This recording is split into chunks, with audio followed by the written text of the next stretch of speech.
மேகதாதுவில் அணை கட்டும் திட்டத்தை கைவிட வலியுறுத்தி முற்றுகை போராட்டத்தில் ஈடுபட உள்ளதாக தமிழக காவிரி விவசாயிகள் சங்கத்தின் பொதுச் செயலாளர் PR பாண்டியன் தெரிவித்துள்ளார்.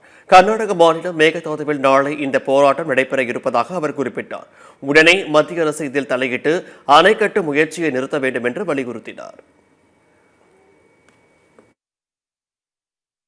எனவே முதலமைச்சர் விரைந்து அவர் தேர்தல் வாக்குறுதியில் கொடுத்தது போல் சிறு குறு விவசாயிகளுக்கு 100% கடனை தள்ளுபடி செய்ய வேண்டும். பெரு விவசாயிகளுக்கு 50% கடனை தள்ளுபடி செய்ய வேண்டும்.